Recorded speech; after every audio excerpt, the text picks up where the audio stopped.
अब बच्चे आ जाओ प्रॉपर्टी नंबर 5 में। प्रॉपर्टी नंबर 5 जो है हमारा रिवर्सल लॉ है। जैसे हमने ट्रांसपोज में रिवर्सल लॉ पढ़ा था ना, A B transpose is equal to B transpose into A transpose. फिर हमने क्या बोला था, A B C transpose is equal to C transpose B transpose A transpose. फिर इसको हमने जनरलाइज भी किया था सेम। फिर हमने एडजॉइंट में भी कुछ रिवर्सल टाइप बोला था, adjoint of A B is equal to adjoint of B into adjoint of A. ऐसा ही रिवर्सल लॉ जो है इनवर्स में भी है। जैसे मैं बोलूँ ना कि ए बी इनवर्स, तो ये किसके इक्वल होगा, B inverse into A inverse. इसका क्या मतलब है कि तुम ए मैट्रिक्स और बी मैट्रिक्स को पहले मल्टीप्लाई करके इन्वर्स लो, उसके बाद तुम ये किसके इक्वल होगा, B inverse into A inverse के इक्वल होगा। तो यही रिवर्सल लॉ बोल रहा है। रिवर्सल लॉ में क्या है, if A and B are invertible matrix. तो इन्वर्टेबल मैट्रिसेस बोलने का क्या मतलब है, determinant A is not equal to zero, determinant of B is not equal to zero of the same order, then show that A B is invertible. तो हमें क्या proof करना है, पहले हमें प्रूफ करना है कि A B matrix B invertible होगा। अगर ए इन्वर्टेबल है, बी इन्वर्टेबल है, तो A B matrix B invertible होगा और ए बी मैट्रिक्स का जो इन्वर्स होगा वो होगा B inverse into A inverse. ये हमें प्रूफ करना है। अब ये ऐसे मैंने जो कर दिया, ये नहीं कि मैंने इसको कैंसिल किया, गलती से पेन लग गया है, ठीक, कैंसिल नहीं है। इसका हम लोग प्रूफ देख लेते हैं, ठीक है। सबसे पहले क्या प्रूफ है, प्रॉपर्टी नंबर 5। प्रॉपर्टी 5 में क्या बोल रहा है कि ए हमारा एक इन्वर्टेबल मैट्रिक्स है, तो determinant A not equal to zero. B जो है हमारा एक चलो लिख देता हूँ, इन्वर्टेबल मैट्रिक्स है। तो ये अगर बी हमारा एक इन्वर्टेबल मैट्रिक्स है तो determinant B is not equal to zero. ये तो बात तो हो गई, ठीक है। तो सबसे पहले हमें क्या प्रूफ करने के लिए बोल रहा है कि प्रूफ करो कि A B is also invertible. पहले ये प्रूफ करो कि ए बी इन्वर्टेबल है, फिर ये प्रूफ करो कि A B inverse is equal to B inverse into A inverse. तो ए बी को इन्वर्टेबल प्रूफ करने का क्या मतलब है, हमें ये दिखाना है कि ए बी का डिटर्मिनेंट जीरो के इक्वल नहीं है। अगर हमने दिखा दिया कि ए बी मैट्रिक्स एक नॉन सिंगुलर मैट्रिक्स है तो प्रूफ हो गया ए बी इज इन्वर्टेबल। तो यहाँ देखो, determinant of A is not equal to zero, ये तो गिवन है। Determinant of B is not equal to zero, ये भी गिवन है। तो determinant A determinant B is not equal to zero, ये भी हो गया। यहाँ से हो गया determinant of A B is not equal to zero, this implies A B is invertible. A B is ये हो गया इनवर्टेबल। ए बी क्या हो गया हमारा, इनवर्टेबल हो गया। तो ए बी इनवर्टेबल हो गया तो इसका मतलब ए बी इनवर्स एग्जिस्ट कर गया। ये तो हमारा फर्स्ट पार्ट प्रूफ हो गया कि ए बी इज इन्वर्टेबल, ये हमने प्रूफ कर दिया। अब हमें क्या प्रूफ करना है कि ए बी का जो इन्वर्स होगा वो होगा B inverse into A inverse. ये हमें प्रूफ करना है। अब तो कोई बात नहीं है, शुरू हो जाते हैं। ये तुम ऐसे देखो, हमने कैलकुलेट किया A B into A B inverse को हमने कैलकुलेट किया। ए बी इंटू हमने क्या कैलकुलेट किया, चलो B inverse into A inverse को कैलकुलेट किया। पहले इसको कैलकुलेट किया। अब कोई बच्चा बोलेगा ये अचानक से कहाँ से प्रकट हो गया, तो कोई प्रकट नहीं हुआ है, इससे हम लोग प्रूफ करेंगे। बट इसको कहाँ से आ गया, अचानक से दिमाग से आ गया, यही मैं बोल सकता हूँ। सब कुछ तो दिमाग से ही आता है ना, तो ये दिमाग से आ गया, ठीक है।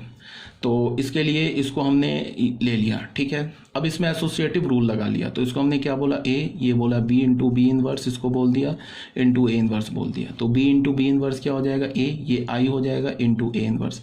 आई का तो कोई मीनिंग नहीं, हटा दिया तो हो गया A into A inverse. A into A inverse क्या हो गया, आई। इसे फर्स्ट इक्वेशन बोल दिया, ठीक है। अब हमने दोबारा बार क्या किया, B inverse into A inverse लिया, इंटू ए बी ले लिया। फिर इसमें एसोसिएटिव रूल लगा दिया। तो बी इनवर्स हो गया, ये हो गया A inverse into A into B हो गया। ये क्या हो गया, बी इनवर्स, ये आई हो गया, आई बी हो गया। ये क्या हो गया, बी इनवर्स बी हो गया। ये किसके इक्वल हो, आई हो गया। सेकेंड इक्वेशन मान लिया। अब फ्रॉम वन एंड टू कर दिया। फ्रॉम 1 and 2 क्या हो गया, 1 किसके इक्वल है, 1 का राइट हैंड साइड आई है, 2 का भी राइट हैंड साइड है। तो हमारे पास क्या होगा, A B into B inverse A inverse is equal to B inverse A inverse into A B, और ये किसके इक्वल है, आई के इक्वल है। अब बच्चे थोड़ा ध्यान से यहाँ पे सुनना, ये ए बी मैट्रिक्स है ना, इसको तुम ए की तरह ट्रीट करो। ये बी इनवर्स ए इनवर्स को तुम बी की तरह ट्रीट करो। तो ये क्या लिखा है, A B is equal to B A is equal to I. तो A B is equal to B A is equal to I लिखा है। इसका क्या मतलब होगा कि जो ए का इनवर्स होगा वो बी होगा। तो ए क्या हमारा, ए बी, इसका इन्वर्स जो होगा वो बी होगा, बी क्या हमारा, बी इन्वर्स ए इन्वर्स। तो बस हो गया, हेंस प्रूफ हो गया। यही था ना हमारा थ्योरम कि A B inverse is equal to B inverse into A inverse. तो बट हम लोगों ने स्टार्टिंग कहाँ से किया, स्टार्टिंग हमने ये बोला कि ए हमारा एक इन्वर्टेबल मैट्रिक्स है, बी हमारा एक इन्वर्टेबल मैट्रिक्स है, then show that A B is also invertible and hence proof A B inverse is equal to B inverse into A inverse.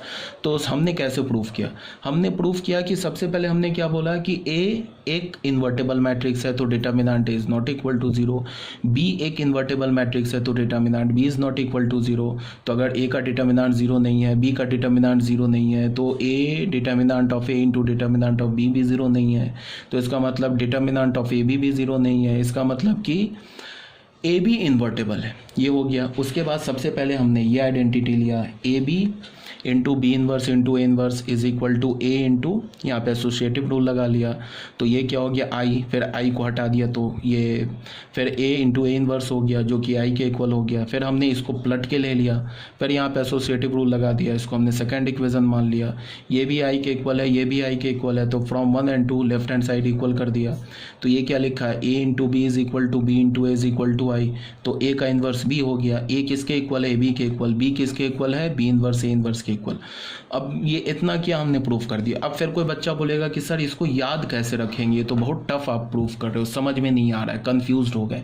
तो मैं बार बार बोल रहा हूँ कि इसका प्रूफ, पहली बात कि तुम फर्स्ट टाइम देख रहे हो, फर्स्ट टाइम देख रहे हो तो फर्स्ट टाइम कुछ भी लाइफ में करोगे टफ होगा, हाँ ठीक है। अगर तुम डर के छोड़ दोगे तो ये तुम्हारे लिए सारी ज़िंदगी टफ रहेगा, कभी भी तुम इसको सीख नहीं पाओगे।